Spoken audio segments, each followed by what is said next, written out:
شريك له وأشهد أن محمدا عبده ورسوله رب اشرح لي صدري ويسر لي أمري واحلل عقدة من لساني يفقهوا قولي سبحانك لا علم لنا إلا ما علمتنا إنك أنت العليم الحكيم. Apa kabar semuanya? Sehat semuanya? Baik, ada acara apa tadi? Khotimul Quran. Masya Allah, Khotimul Quran. Ada siapa yang doakan untuk saya nggak ya? Ada buat semuanya. Terima kasih ya. Khataman Al-Quran, kelebihan daripada seseorang itu membaca Al-Quran sampai selesai. Apabila dia mengkhatamkan, maka akan datang 70.000 malaikat untuk istighfarkan orang itu sampai besoknya subuh. Jadi kalau bisa mau khatam biar subuh. Jadi dia itu, malaikat itu akan istighfar sampai besok subuh ya. Tapi kan kalau tadi lumayan jam 1, jadi istighfarnya sampai pagi Ustaz. ya. Semua daripada kita perlu memwiridkan Al-Quran. Jadi Anda perlu ada Al-Quran sendiri. Kalau tidak ada apps. Semua ada HP nggak? Siapa yang nggak punya HP di sini? Tak ada dua. Ya, kalau ada HP berarti ada Al-Quran. Karena kalau kamu tidak ada Al-Quran, maka rugi dan malu sekali kalau punya HP, download macam-macam tapi nggak download Al-Quran. Padahal download Al-Quran itu adalah gratis. Siapa yang nggak punya Al-Quran di dalam HP-nya? Semua ada Ustaz. Semua ada ya. Kalau tidak tahu, minta tunjuk teman-temannya untuk download Al-Quran di dalam HP. Nah, Pak, dengar ya, Pak, Anda perlu membaca Al-Quran secara wiridan. Depan. Sudah? Baik, sekali lagi semua daripada kita perlu mewiridkan Al-Quran. Enggak tahu kapan Anda akan khatam, tetapi ia perlu menjadi satu wiridan. Apa maksudnya wiridan ini? Ayo duduk dulu.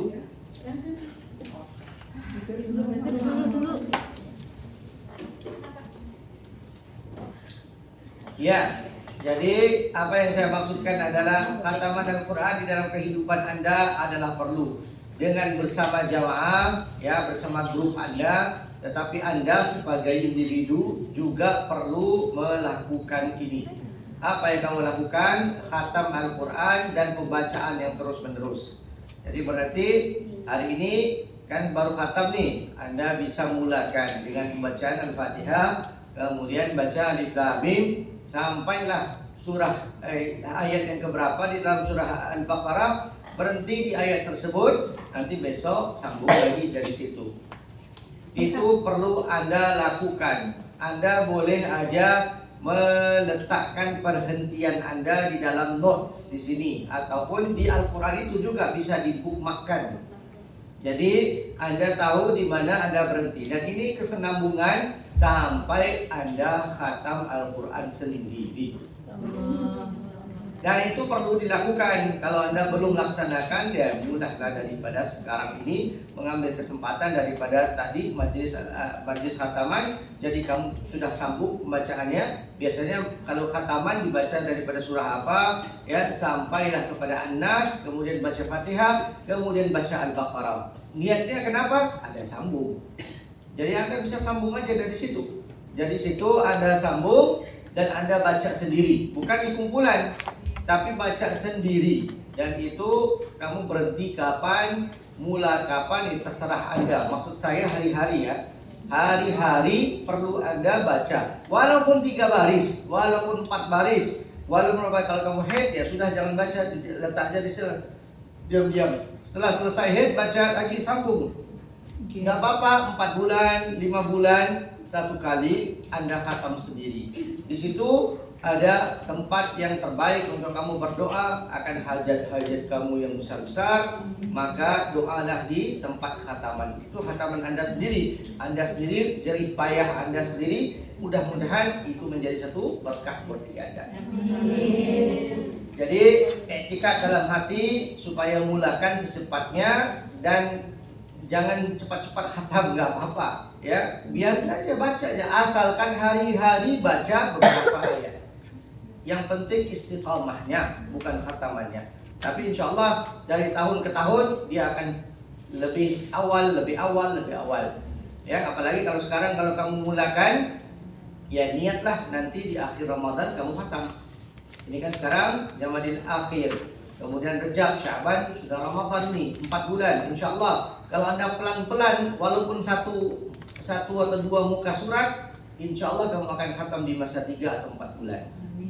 Ya, apalagi kalau Ramadan kamu lebihkan banyak lagi. Kalau sebenarnya 15 ataupun 12 Ramadan selesai, ya cepat-cepat sambung lagi. Jadi pembacaan itu semuanya terus-menerus.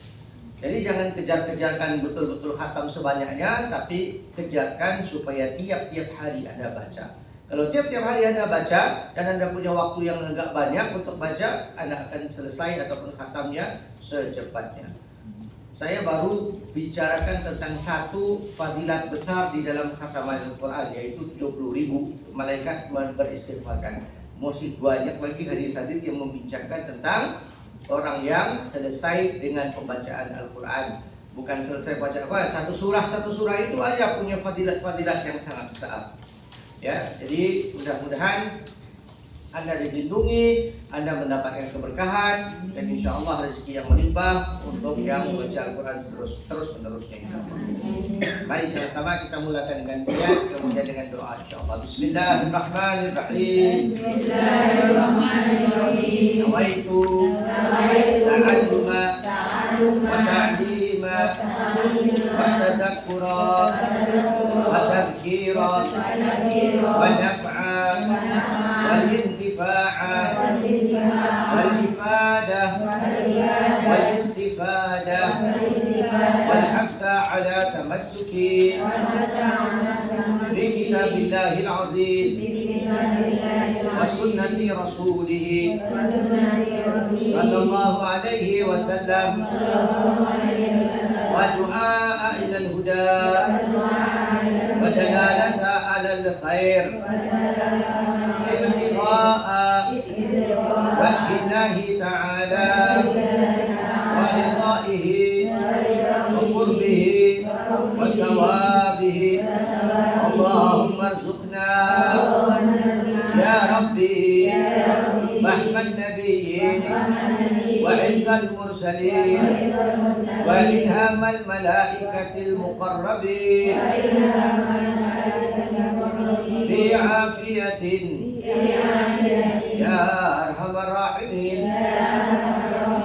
Allahumma inna nas'aluka ilman ladunni wal mashrab as-safi al-hani ya wahhab ya ghani. Baik, saya teringat akan majelis khataman Al-Quran yang saya bicarakan bersama dengan Mbak Sofia, itu Mbak Ayu ya.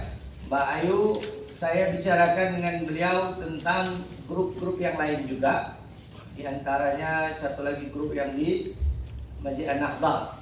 Kita berencana untuk mengadakan majelis khataman Al-Quran dan kombinasikan semua semua TNI ya. Apa ya? WNI yang ada di Singapura ya. Yang ada di Singapura untuk kita sama-sama melakukan khataman Al-Quran di Masjid Makam Habib Noh. Ya, itu akan untuk berlaku adil. Jadi saya telah pun merencanakan untuk mengadakannya, jangan kaget ya, Agustus tahun depan. Ya, insya Allah minggu yang kelima. Karena minggu yang kelima yang sebelumnya itu semuanya hari raya Fitri dan Hari Raya Adha. Jadi minggu yang kelima, yang ketiga di tahun depan adalah ya tanggal 30 ya. Insyaallah umur kita panjang. Saya undang semuanya ke sana. Insyaallah itu akan menjadi sesuatu yang agak besar. Jadi saya akan buat kombinasikan semua. Saya sudah ngomong juga sama masjid yang Makam Habib Nuh juga. Dan kebetulan ya untuk sama-sama kita tahu Makam Habib Nuh hari ini dibuka ya. Bukan hari ini sore ya. Hari ini malam, tapi itu pun soft launch ya, berarti baru dibuka hari ini. Ya, malam ini akan dibuka oleh tokoh-tokoh agama di Singapura malam ini karena setelah renovasi besar selama 1 tahun lebih ya. Jadi insyaallah saya rasa minggu-minggu depan Anda semua sudah bisa ziarah di sana.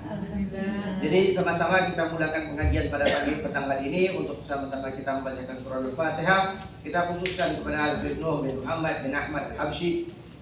Allah yaghfir lahu wa yaskunhu jannah yaftah futuh al-arifin wa yu'li alaina min barakatihim wa asrarihim wa anwarihim wa ulumihim على هذه النيات والصلاه الصالح وعلى حضره النبي محمد صلى الله عليه وسلم. الفاتحه.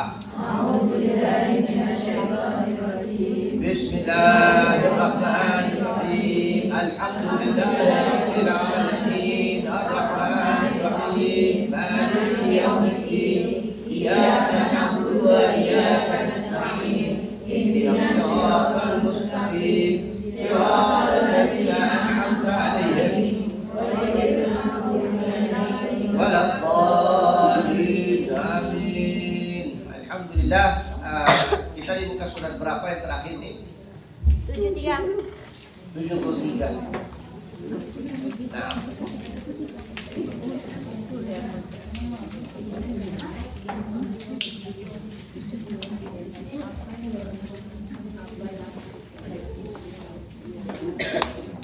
Nah ya, jadi saya tidak akan banyak membacakan tentang 3 doa yang akan kita lihat ini. Kita akan setakat membacanya dan saya tidak akan membuat banyak penjelasan, tapi saya akan lanjut nanti ke yang lain-lainnya ya. Karena ini adalah doa diucapkan ketika berpergian. Nanti Anda kalau mau pulang ya baru lihat muka surat ini ya.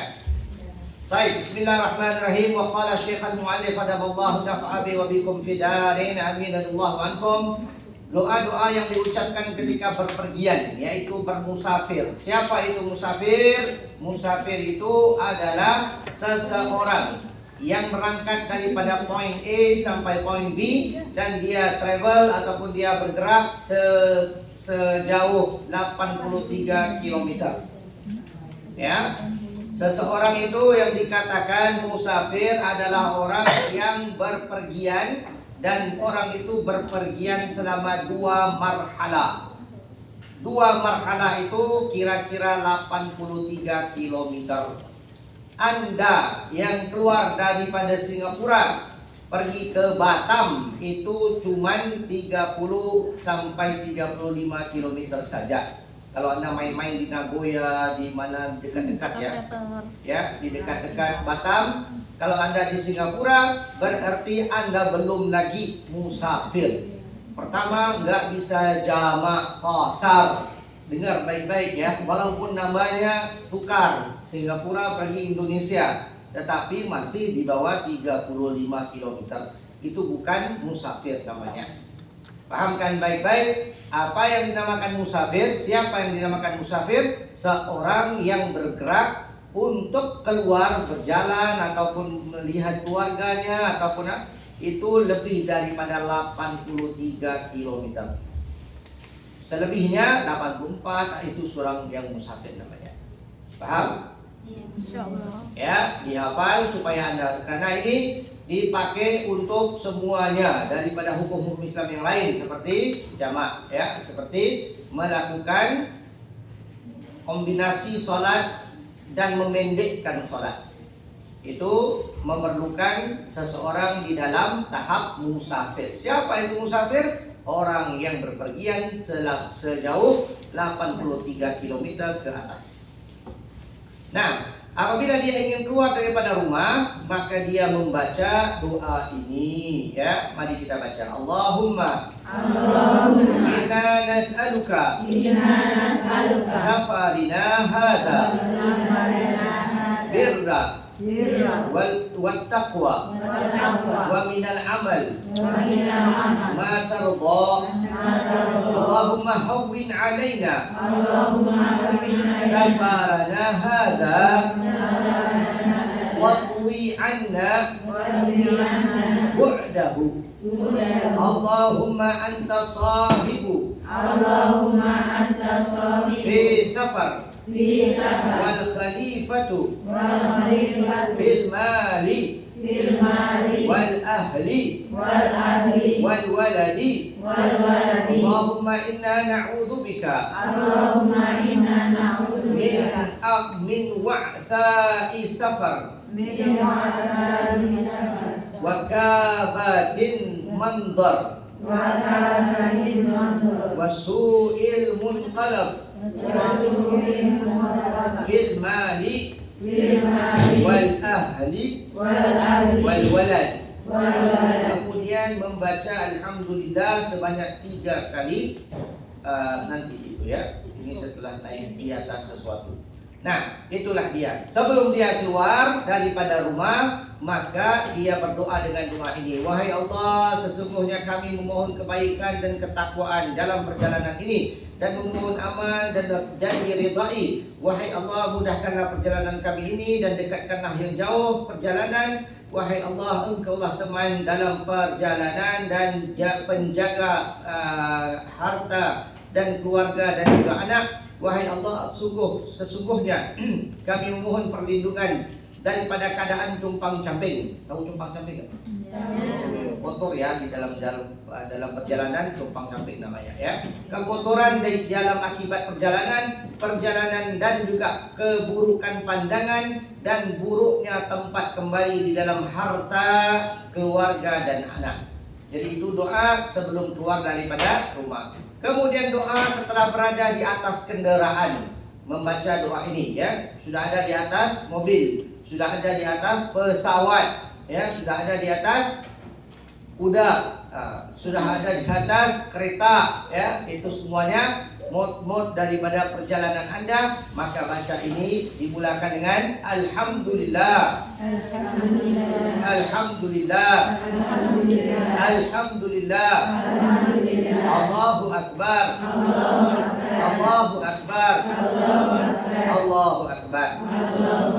Jadi baca Alhamdulillah 3 kali, Allahu Akbar 3 kali. Ini sudah di atas mobil, ya. Subhanaka inni zalamtu nafsi faghfirli fa innahu la yaghfiru dhunuba illa anta subhanalladzi sakhkhara lana hada wa ma kunna lahu muqrinin wa inna ila rabbina lamunqalibun. Allahumma anta hamilu ala dhahri wa antal musta'anu fil umuri kulliha. Nah, itu doa kendaraan dimulai daripada Alhamdulillah, Allahu Akbar, kemudian baca doa itu. Kemudian doa ketika pulang, ya, ketika Anda sudah sampai di rumah teman, sudah main-main, sudah makan bakso, ya, mau pulang.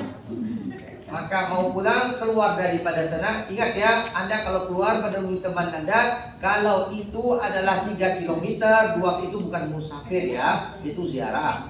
Kalau Anda keluar daripada rumah Anda dan menuju ke satu tempat itu lebih dari 83, ya baru baca doa ini dengan sempurna, yaitu namanya musafir, ya. Baik, terus. Ketika Anda mau pulang daripada tempat perjalanan, maka Anda baca doa ini. La ilaha illallah. Wahdahu la syarika lah.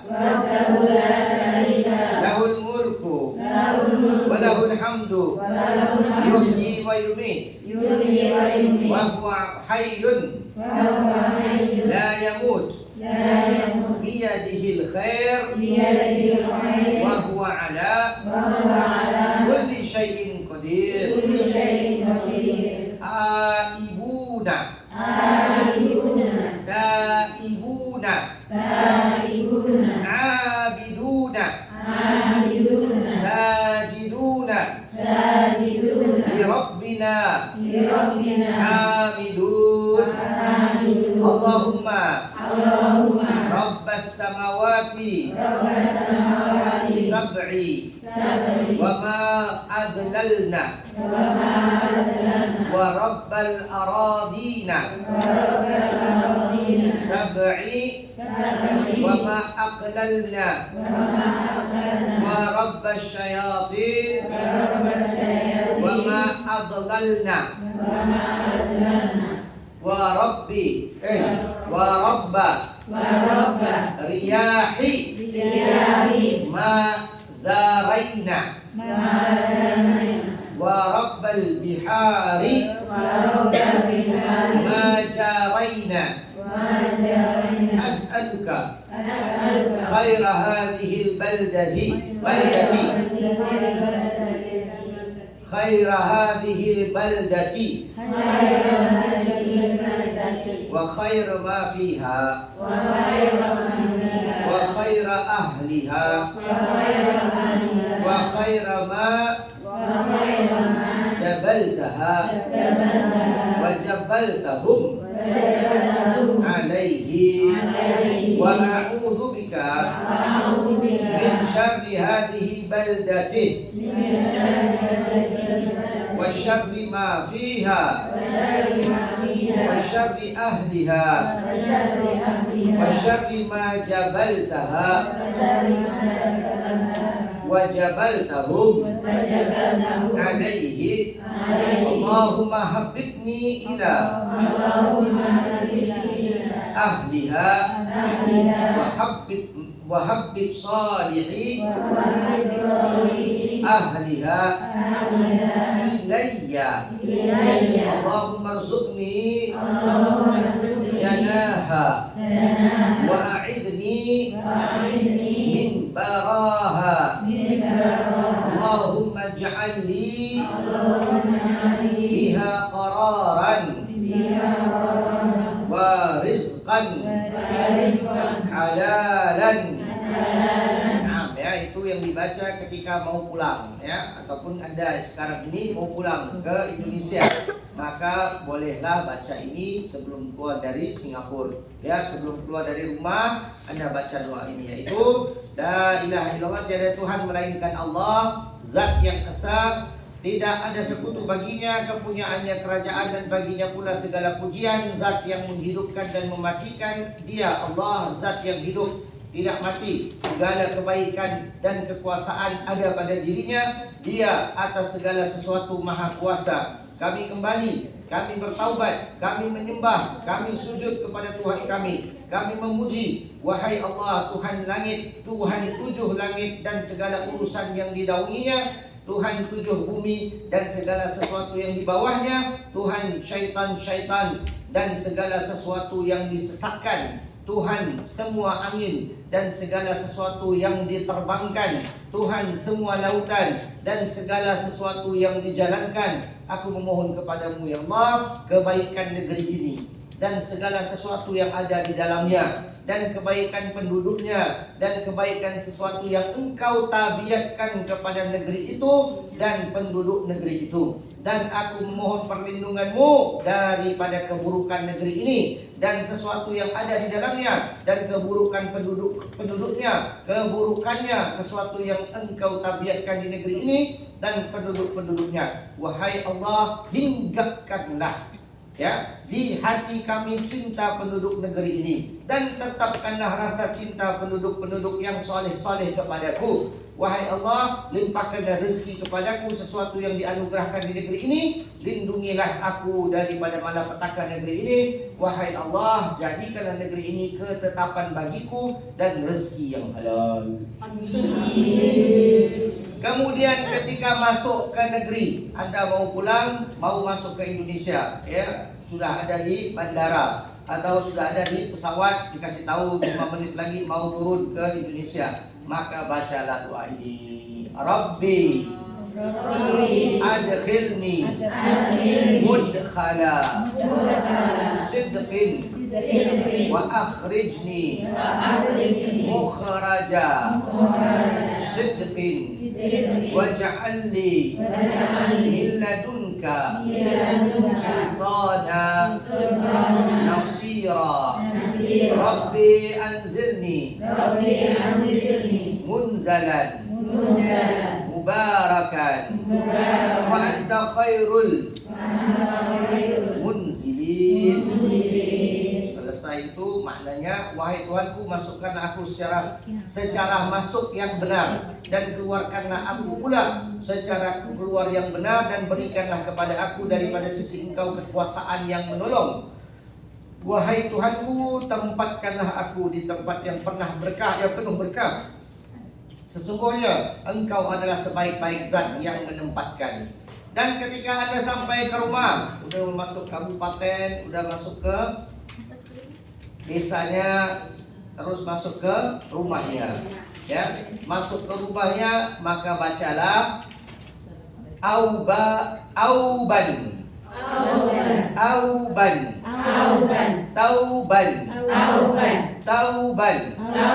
la yughadiru hauban. Kembali taubat yang menghapuskan segala sisa-sisa dosa.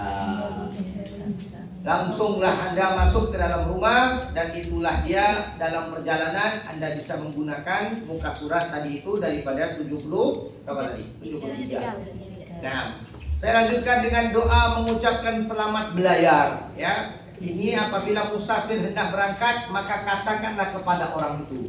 Ada teman mau pulang kampung, ya, kan ramai kan, mau pulang ketemu sama Mbak Sofia, ini minggu depan saya mau pulang nih. Apa yang kita katakan kepada dia? Kita bisa doakan di sini. Ataupun di hari dia mau berangkat, maka kita doakan dengan doa ini, ya. Astaudi'ullah dinaka wa amanataka wa khawatim amalika zawwadaka Allahu taqwa wa ghafara dhanbaka wa yassara laka khaira haitsuma kunta. Nah, ya, terus masuk sekali, baca sekalian. Ashabaka Allahu lutfa jamila wa kana ma'aka fil iqamati wat tarhil.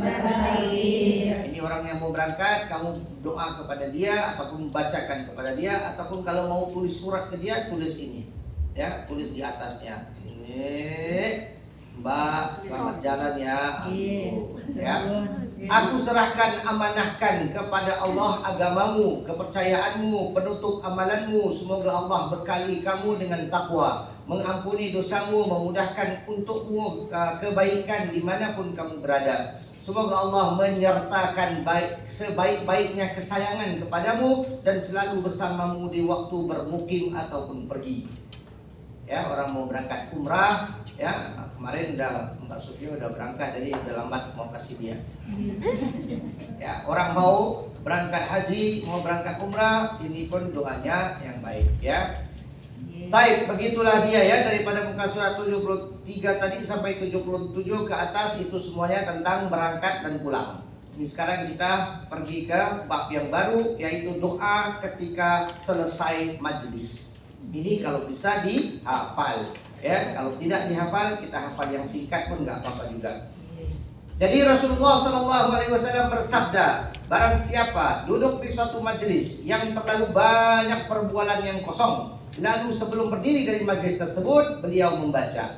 Ini untuk kita yang sedang rapat, ya. Nah, kalau tim sudah ngomong nih minggu depan kita ada khataman ya, ayo kita bincang bersama, ya kan? Bincang bersama itu, tapi kadang-kadang di dalam perbincangan termasuk macam-macam perbualan juga yang macam-macam. Ya, makanya terbaik kalau sudah selesai 2 jam sudah ngomong, sudah ada programnya, sudah keluar waktunya, tanggalnya, budgetnya udah keluar, ya, udah selesai ya Mbak, ini udah selesai, kita mau pulang, mari sama-sama kita tutup majelis dengan pembacaan bersurainya ataupun berpisahnya kita dari majelis. Kita baca doa ini. Subhanaka Allahumma wa bihamdika asyhadu an la ilaha illallah wa asyhadu an la ilaha illa anta astaghfiruka wa atubu ilaik. Udah ya. Kalau mau sambung nanti, tapi ini sudah terbaik sekali ya. Mudah-mudahan apa yang dibincangkan diberikan kebaikan, kemudian diampunkan dosa-dosa yang duduk di situ. Ini majelis untuk majelis gitu-gitu ya, bukan majelis ilmu ya. Kalau majelis ilmu kita ada doa yang berbeda yang seperti mana kita bacakan yang biasanya. Jadi ini sekali lagi kita baca ya. Kalau sudah selesai dari majelis, Subhanaka Allahumma wa bihamdika asyhadu an la ilaha illa anta astaghfiruka wa atubu ilaik. Kalau mau sambung dengan doa ini. Subhana Rabbika Rabbi izzati amma yasifun wassalamun alal mursalin walhamdulillahi rabbil alamin. Tadi itu doanya artinya, Maha suci Engkau wahai Tuhan, wahai Allah, dan dengan memuji Engkau aku bersaksi bahwa tiada Tuhan melainkan Engkau. Aku memohon keampunan-Mu ya, dan aku kembali kepadamu. Kemudian sambung tadi doa itu, Maha suci Tuhan, Maha suci Tuhan, Maha suci Engkau ya, Maha suci Engkau Tuhan ya, Tuhan yang maha mulia daripada apa yang mereka sifatkan, dan kesejahteraan atas sekalian rasul-rasul, dan segala pujian itu tertentu bagi Allah Subhanahu wa taala. Teruntuk ya, kalau bahasa Indonesianya tertentu itu adalah lain bahasa maknanya nanti. Oke. Teruntuk untuk Allah Subhanahu wa taala dan Tuhan yang mentakdirkan seluruh alam. Allahu a'lam bissawab ya. Baik, saya selesaikan itu dengan apa yang telah kita fahamkan. Sebelum saya baca dua lagi yang mana itu akan saya sambung ya, yaitu di muka surat 79. Ada apa-apa pertanyaan di dalam apa yang telah kita bahaskan, musafir dan juga barusan tadi itu doa ketika selesai daripada majelis. Ada pertanyaan? Ya. Ustaz, kalau misalkan kan Batam dengan Singapura kan dekat, itu baca doanya itu seperti balik kampung atau? Enggak, baca doa itu adalah baca keluar rumah untuk pergi ke mana tadi, jalan-jalan ke pasar atau kemana aja. Kadang Anda di dalam ya, nanti naik kendaraan bisa pakai doa itu ya, naik ferry bisa pakai doa itu ya, naik doa dari untuk naik ferry. Tapi dalam perjalanan itu bukan musafir ya, Anda bukan musafir, Anda berjalan seperti di dalam pergi ke Mustafa aja ya, kayak gitulah kalau kamu mau ke sana. Melainkan kalau kamu mau pergi ke sana dengan niat ziarah ya, untuk teman, ada teman yang sakit dan sebagainya, maka perjalanan kamu itu sunnah ya, baik ya. Kalau tidak mubah. Kalau seperti mau shopping, mau lihat kota dan sebagainya itu mubah, oke aja. Kalau tengok keluarga? Ya, itu sunnah. Ya, ada kalau tengok warga, kalau keluarga, kalau kamu ketemu suami di situ ya wajib. Ya, itu perjalanan yang wajib. Ya, bisa aja kan? Ya, bisa aja kan? Kalau suaminya kata, oke dah saya udah kangen, mari kita ketemu di Batam satu hari. Bisa kan? Bisa. Ya, ada kalau buat begitu nggak apa-apa juga sih. Ya. Kalau ada izin dari majikan kamu, ya ada izin dari majikan kamu, suaminya pun baru dapat nggak tahu uang apa di sana, ya. Naik pesawat pergi ke Batam, ya, ketemu di Batam, ya berapa hari di sana kalau diizinkan di sini. Halalan dulu. Ya ke suami. Gimana sih? Bukan cari suami di sana, Mbak Sofia. Suaminya datang dari kampung pergi ke Batam. Pak Sofi mau cari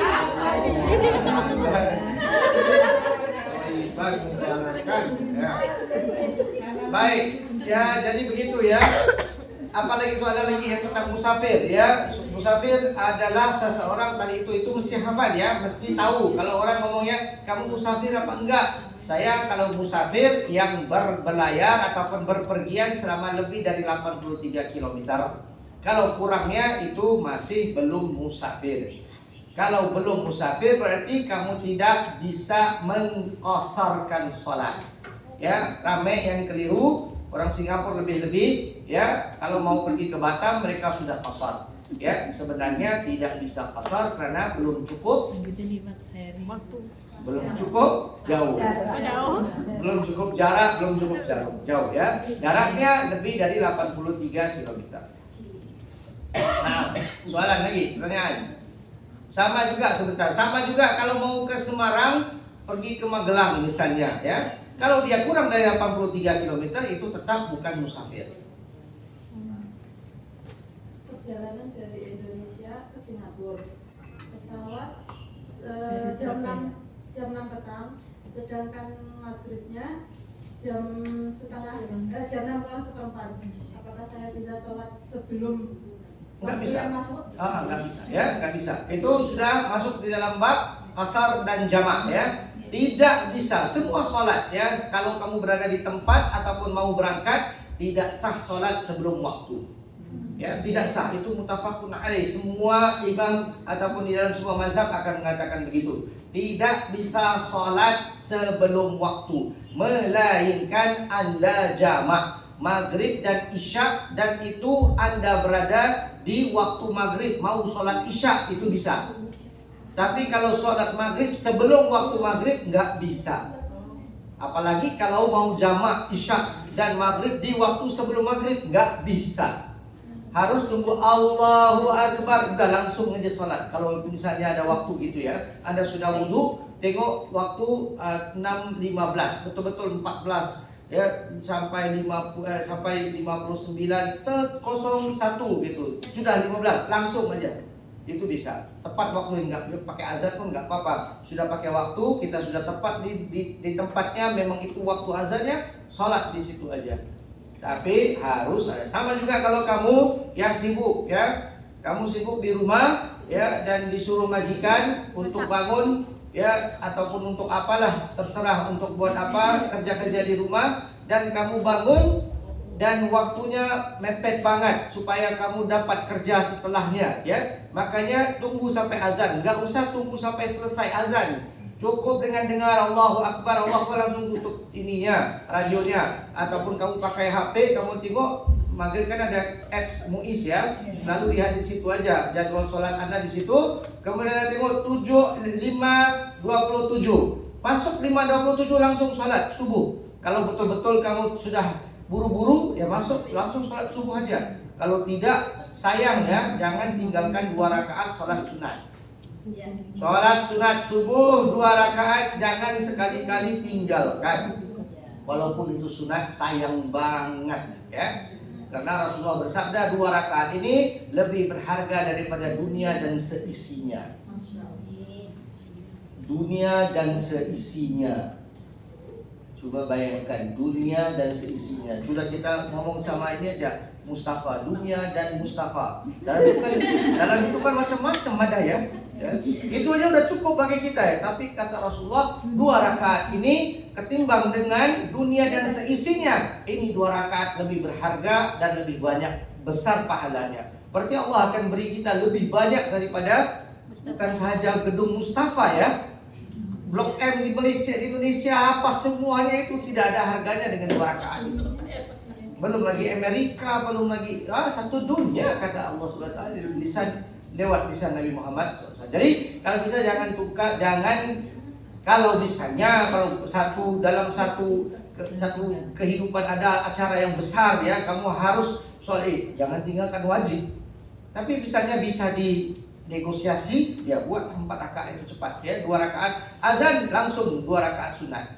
Ya, selesai assalamualaikum warahmatullahi wabarakatuh, enggak payah wirid lagi, langsung berdiri sholat fardu. Ya, sholat fardunya sudah gugur ya langsung kerja.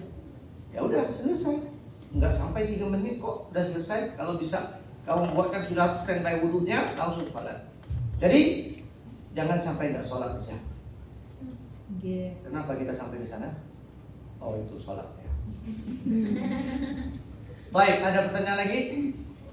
Ustaz, kalau qobliyah kita tak ada kesempatan untuk melakukan, sudah masuk sholat fardu, mungkin kita mau jamaah, bolehkah kita menggantinya sesudah fardu? Boleh ya. Jadi situasinya adalah kalau kita mengejarkan sholat fardu karena fardu itu dijemaahkan, jadi kita datang aja lambat ya, jangan buat 2 rakaat itu.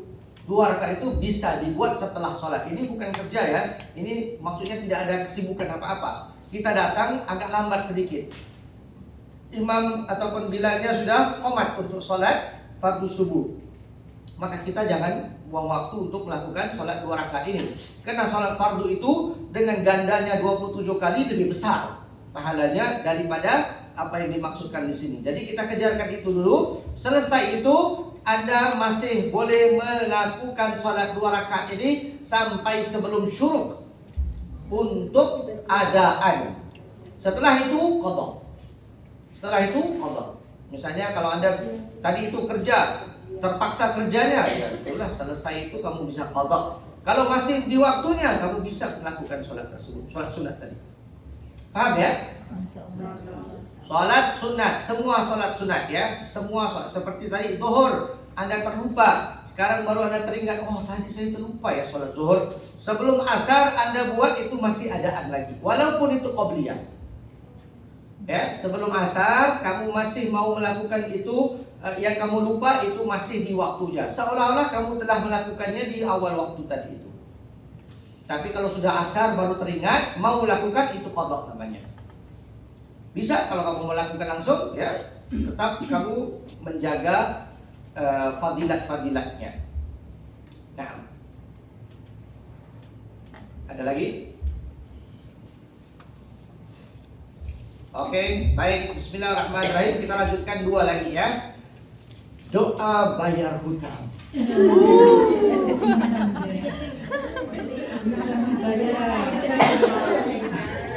Yo, yang utang-utang siapa tuh? Nah, jadi kalau Anda ini yang banyak hutang, ya kalau belum hutang jangan coba-coba untuk hutang. Tapi kalau dikatakan dalam bab hutang aja, hutang itu adalah sunnah. Pak, hutang itu adalah sunnah. Jadi kalau kita itu mampu, ya sekali-sekali kita cobalah berhutang. Kenapa? Karena Rasulullah juga berhutang. Ya, Rasulullah juga berhutang dengan orang. Pernah berhutang, tapi Rasulullah serius dengan pembayaran, ya. Dan Rasulullah tepat dengan pembayaran, ya. Tetapi adalah Rasulullah SAW yang orangnya pernah berhutang. Ya, perlu kita ketahui bahwasanya Rasulullah SAW adalah orang yang terkaya, ya, yang boleh jadi kaya dengan serta-mertanya, tapi dia memilih untuk kehidupan yang miskin karena kemiskinan adalah orang-orang yang selalu membawakan dirinya untuk mengingati Allah. Tapi celakalah kalau orang yang sudah miskin lupa Allah. Ya, udah miskin lagi dia lupa Allah. Itu celaka banget gitu ya. Ya, jadi diriwayatkan daripada Sayyidina Ali karramallahu wajhu, ya, bahwasanya ada seseorang hamba jenis mukatab datang kepadanya lalu berkata, aku tidak mampu untuk membayar tebusanku, maka bantulah aku. Sayyidina Ali pun menjawab, tidakkah engkau mahu aku beritahukan kalimat-kalimat yang telah diajarkan oleh Rasulullah SAW kepadaku, yang sekiranya engkau mempunyai hutang sebesar gunung sekalipun. Mungkin hutang kita dalam ini kata bisa masuk ya. Tapi kata di sini, kalaupun Anda mempunyai hutang sebesar gunung, ya, sebesar gunung hutangnya, ya Masya Allah. baik itu emas ataupun uang ya, sekalipun itu Allah akan dibayar oleh Allah, kata dia ya. Dia menanyakan kepada, maukah anda saya ajarkan sesuatu yang diajarkan oleh Rasulullah, kalaupun anda ada sebesar gunung sekalipun akan dilunas gitu ya. Kemudian dan di sini saya mau terangkan sedikit. Sayyidina Ali dikenali sebagai Ali karramallahu wajhu. Kemudian katanya ada hamba sejenis mukatab. Apa itu? Hamba tahu ya? Hamba tahu? Hamba tahu ya? Ya, kalau sekarang ini tidak ada hamba lagi ya. Kalau hamba adalah seseorang yang dijual. Ya, kalau TKW atau orang yang bekerja itu bukan hamba ya. Itu bukan hamba karena hamba sudah tidak berlaku lagi. Dulu ya, sewaktu zaman Rasulullah SAW dan setelah Nabi Muhammad SAW ya, Rasulullah yakni sebelum Nabi Muhammad SAW menjadi Rasul ya, kehidupan orang Arab dan kehidupan di zaman kala itu menjual manusia. Lebih kepada orang-orang yang ditawan ya, orang-orang yang ditawan. Tahu ditawan ya? Ditahan untuk peperangan ya. Kalau ditangkap, kalau dia itu misalnya Singapura menakluk Indonesia, janganlah ya, Indonesia menakluk Indonesia berperang ya, dan Singapura diambil oleh Indonesia, berarti Indonesia menang di dalam ini ya. Jadi kalau orang-orangnya itu, kalau pemerintahnya kata kita mau tahan aja orang-orangnya, itu orang itu namanya orang tahanan, ya, orang tahanan peperangan.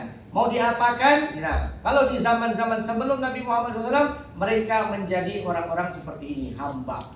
Ada hamba-hambanya langsung dijual di pasar, jadi orang bisa beli dia. Orang beli dia berarti dia tertakluk kepada orang yang membeli dia. Berarti orangnya suruh apa aja dia harus buat di rumah. Yang dia tinggal di rumah membantu dalam semua halnya. Ada jenis-jenis, ada yang dijual langsung, dibeli dan tidak bisa jualkan diri. Berarti saya kalau sudah beli, dia tidak bisa jual dirinya. Berarti dia tidak bisa bayar kembali saya. Pemenang dia menjadi sampai mati. Itu ada jenisnya. Tapi kalau ini mukatab, dia adalah jenis yang mana saya beli, tapi kalau kamu mau tebus diri kamu, bayar saya sekian. Seperti kita lah. Jangan. Enggak, lain. Kalau dia tuh begitu ya, kalau dia tuh dia jual di pasar, misalnya jual $100. Saya jual sini ya. Siapa yang mau beli ini orang bagus, oh ya gini ya.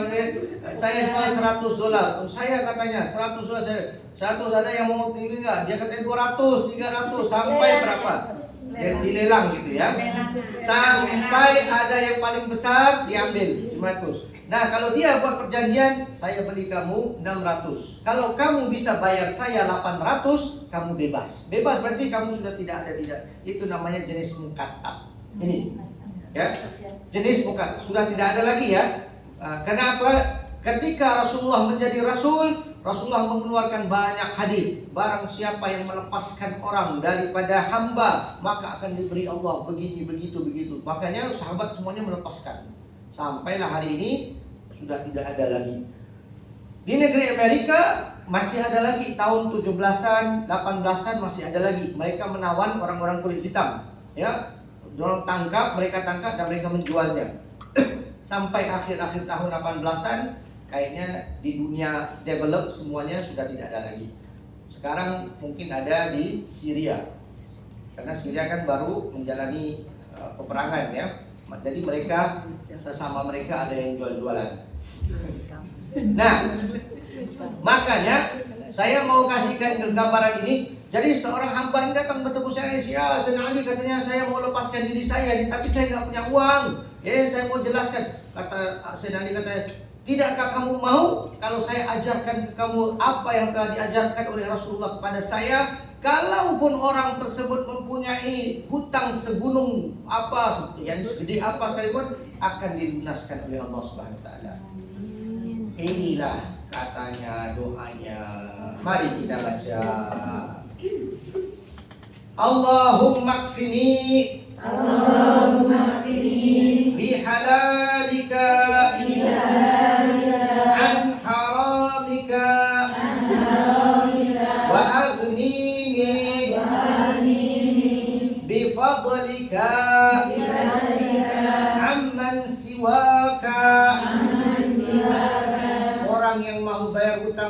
juga dapat membaca doa yang diajarkan oleh Rasulullah SAW kepada Abu Umamah. Tadi itu satu doa. Kalau mau nambah dengan doa ini. Allahumma inni a'udzubika minal hammi wal hazan wa minal ajzi wal kasal wa minal jubni wal bukhal wa a'udzubika min ghalabati dini wa qahrir rijal. Yang tadi yang pertama doanya, wahai Allah, cukupkanlah aku dengan rezeki halalmu, jauhkanlah aku dari rezeki harammu, dan jadikanlah aku kaya dengan anugerahmu, jauh dari sesiapapun melainkan engkau. Nah, ini harus diamalkan. Terbaik bagi Anda untuk hafal doa ini, kemudian baca di setiap sholat. Yang tadi yang pertama. Yang kedua, dibaca setiap pagi 1 kali aja udah cukup, ya, yaitu wahai Allah, aku berlindung kepadamu daripada kebingungan dan kesedihan, dan aku berlindung kepadamu daripada kelemahan dan kemalasan, dari lemahnya hati, ya, dan sifat bakhil, dan aku memohon perlindunganmu daripada diselubungi oleh hutang dan daripada paksaan orang-orang besar. Ini dua-dua boleh diamalkan. Saya mau tambah bagi sesiapa yang ada suami. Siapa yang ada suami? Sofi. Ajarkan kepada suami Anda. Siapa yang ada suami, siapa yang ada suami ataupun bakal calon suami, Masih cari Pak. dengarkan dulu ya. Jadi Anda ajarkan ataupun beritahu kepada suami Anda ataupun bakal suami Anda ataupun ponakan Anda ataupun anak Anda yang laki-laki, maksud saya, ya, supaya di setiap hari Jumat di waktu imam setelah khutbah yang kedua akan berdoa. Di situ membaca ya Ghani ya Mughni, itu baca 10 kali. Setiap 10 kali baca Aghnini. Baca ya Ghani ya Mughni ya Ghani ya Mughni ya Ghani ya Mughni ya Ghani ya Mughni ya Ghani ya Mughni ya Ghani ya Mughni ya Ghani ya Mughni ya Ghani ya Mughni ya Ghani ya Mughni ya Ghani ya Mughni 10 kali Aghnini. Itu dibaca 40 kali. Selesai 40 kali langsung baca doa tadi itu. Wahai Allah, cukupkanlah aku dengan rezekiku, yaitu Allahumma kfini bihalalika an haramika, sampai habis. Paham? Kalau hari Jumat, ya, ketika khatib di khutbah yang kedua, kemudian dia berdoa, di situ baca 10 kali, kemudian Aghnini, kemudian baca 10 kali Aghnini. Apa yang dibaca 10 kali itu? Ya Ghani, ya Mughni. Baca sampai 40 kali. Insya Allah itu orang akan jadi kaya. Ya, ini semuanya fadilat amal yang telah diuji coba, ya. Jadi Anda langsung praktikkan, insya Allah, ya, Allah akan buka pintu rezeki Anda dan keluarga dan calon tadi, ya. Baik, saya lanjutkan yang terakhir, ya, doa ketika melihat orang terkena musibah. Sekali lagi, doa apabila Anda melihat orang terkena musibah, ya. Orang kalau terkena musibah, kita cepat-cepat berdoa, ya. Itu untuk perlindungan diri kita, bukan untuk bersyukur karena dia kena musibah, ya.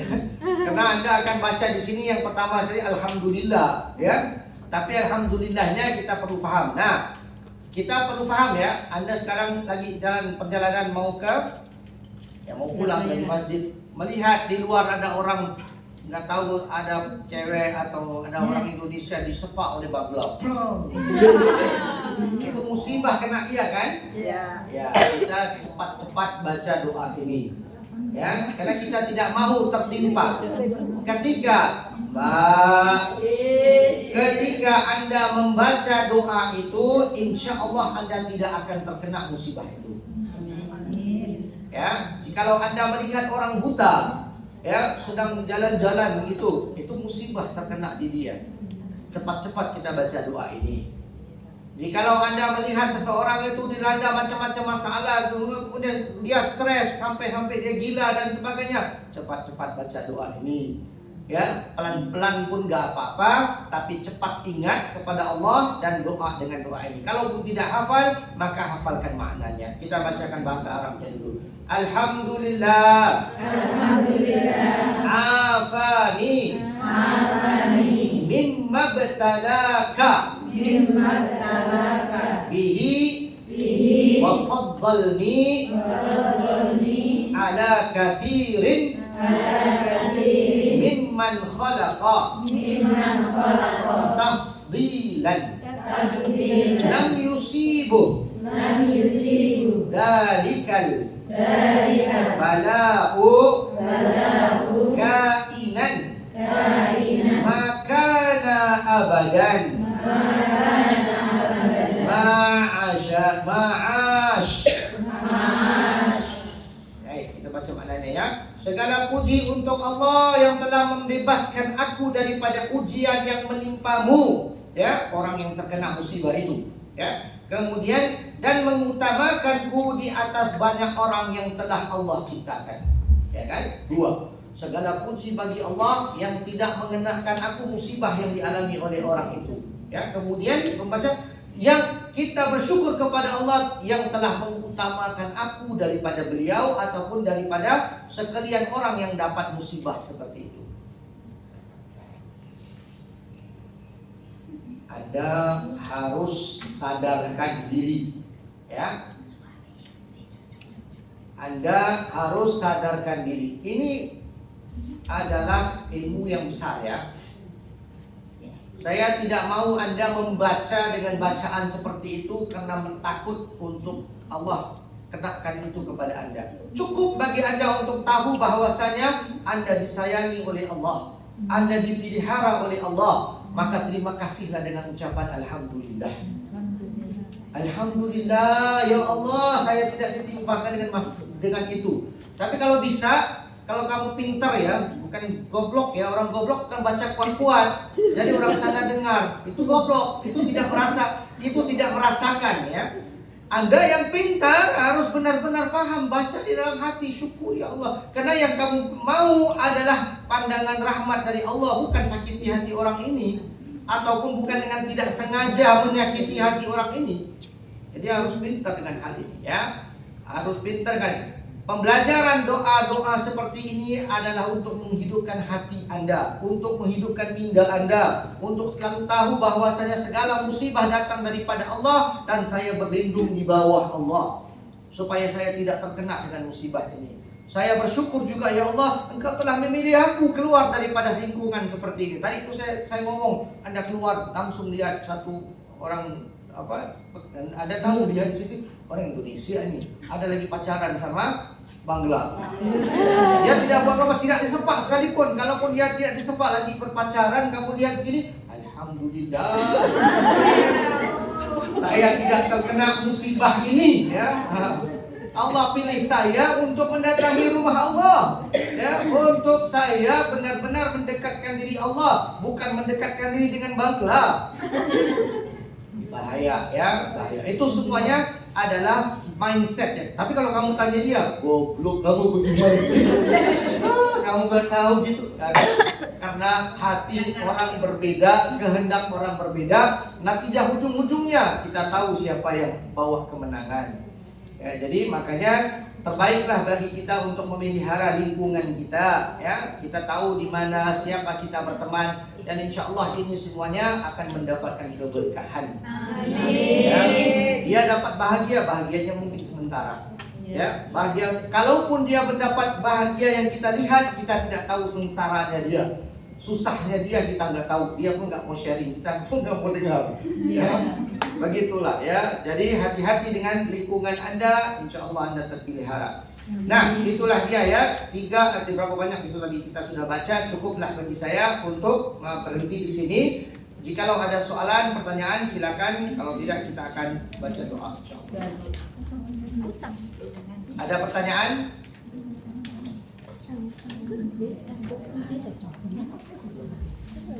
Ayo.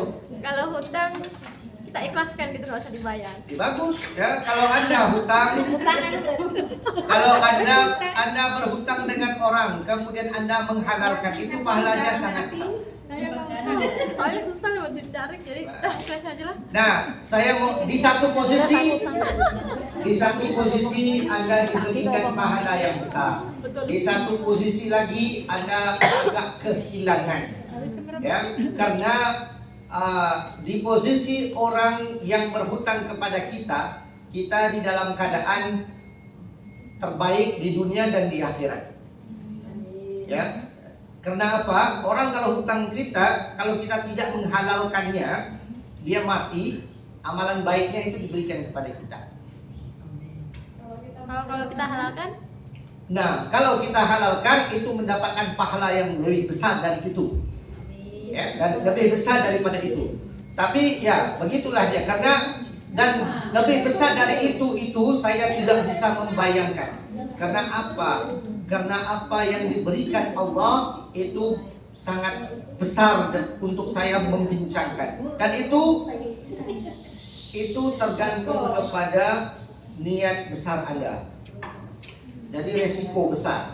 Kalau Anda betul-betul ikhlas, bagus. Tapi kalau Anda capek deh kalau ini, itu karena sebabnya itu, ya jangan. Makanya saya bilang ya, segala sesuatu, ini pelajaran yang sangat besar ya. Segala sesuatu itu kita perlu lakukan karena Allah. Itu namanya ikhlas. Kalau Anda ada kayak begitu, itu bukan ikhlas yang sebenarnya. Ya. Sama, saya tidak, bukan Anda, saya siapa aja akan terjebak di dalam hal seperti ini. Mbak Sofia kalau berikan kopinya kepada suaminya, ya supaya suaminya berbaik dengan dia, itu berbeda ya. Itu berbeda dengan Mbak Sofia yang berikan karena saya mau berlaku taat kepada dia karena suruhan Allah. Itu beda, itu ikhlas namanya. Dan itu orang yang kayak begitu, yang orang kedua Sofia ini, itu orang tidak akan kecewa selamanya. Orang yang seperti itu tidak akan kecewa selamanya. Karena kalau ada sesuatu yang suaminya buat, dia akan kembali kepada Allah. Dia tidak kembali kepada suaminya. Misalnya suaminya mau cari orang lain, pedulilah. Saya telah melakukan yang terbaik karena saya melakukan karena Allah. Karena itu kamu nikah sama saya karena Allah. Saya lakukan itu karena Allah. Tapi kalau kamu tidak melakukan hal itu karena Allah, tapi ada lain-lainnya, oh karena nanti dia setelah minum kopi enak, yang mana sih dia pegang saya. Itu lain, bagus, tidak jadi salahnya. Tapi itu bukan ikhlas. Kalau ikhlas, orang itu melakukan sesuatu karena dia mau mematuhi perintah Allah, maka kepada Allah lah orang itu jawab. Orang itu, suami Anda itu jawab kepada Allah. Karena dia telah menyakiti hati kamu, Allah akan membaiki hati kamu. Kalau kamu tumpukan kepada dia, ya salah kamu lah. Salah kamu.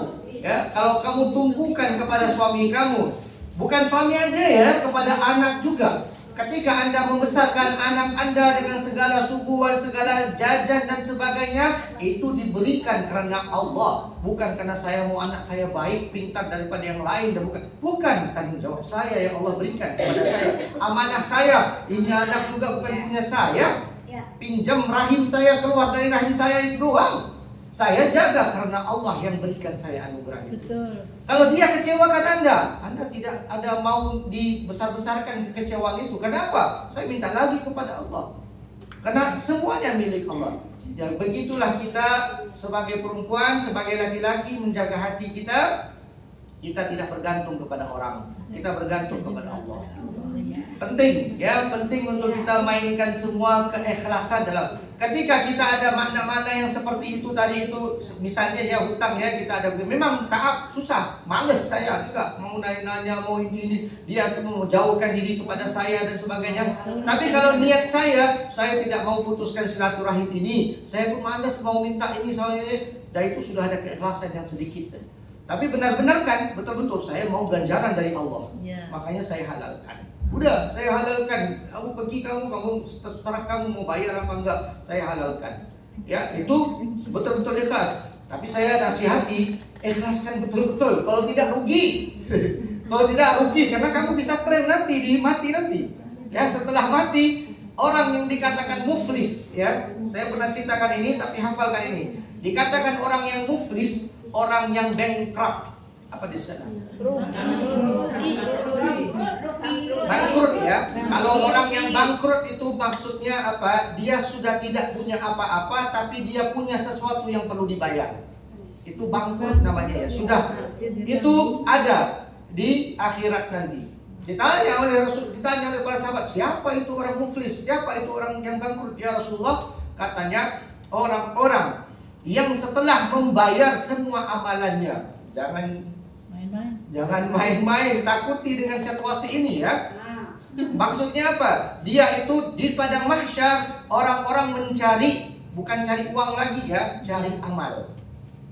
Karena pertukaran di situ sudah bukan dolar, sudah bukan emas, sudah bukan rupiah, sudah bukan diamond ya, sudah bukan berlian, sudah bukan intan, sudah bukan macam-macam lagi. Cuman amalan aja, amalan baik dan amalan buruk.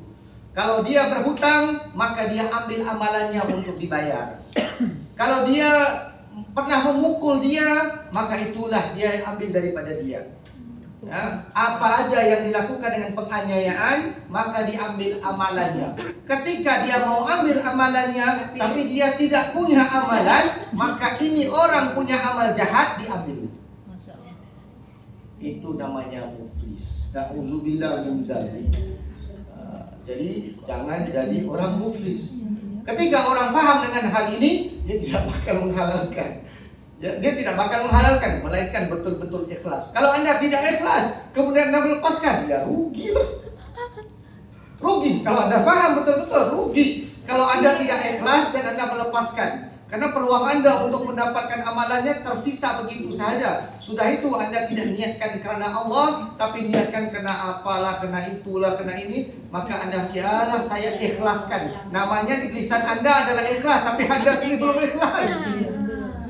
Di lisan kita untuk kepahaman, ya halal, saya halalkan, saya ikhlas. Kalau ikhlas itu ada selain daripada Allah, itu bukan ikhlas. Baik, Allahu a'lam bishawab. Segala yang baik datang daripada Allah Subhanahu wa taala, kekurangan daripada diri saya sendiri. Mari sama-sama kita minum. Kita baca Bismillahirrahmanirrahim. Ya Rabbana tarafna bi annana tarafna wa annana asrafna ala laqad ashrafna fatub alaina tawbah كل حوبا واسلل لنا الأورات وآمن روآتي واغفر لوالدينا ربي ومولودينا والآل والإخوان وسائر وكل ذي محبة أو جيرة أو صحبة آمين ربي فاسمع فضلا وجودا لا باكتساب منا بالمصطفى رسولي صلى وسلم ربي عليه العدل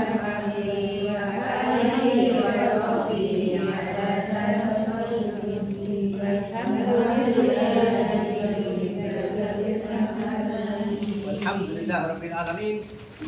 Segala yang baik datang daripada Allah Subhanahu wa taala, kekurangan daripada diri saya sendiri. Wabillahi taufiq wal hidayah. Wassalamualaikum warahmatullahi taala wabarakatuh. Waalaikumsalam.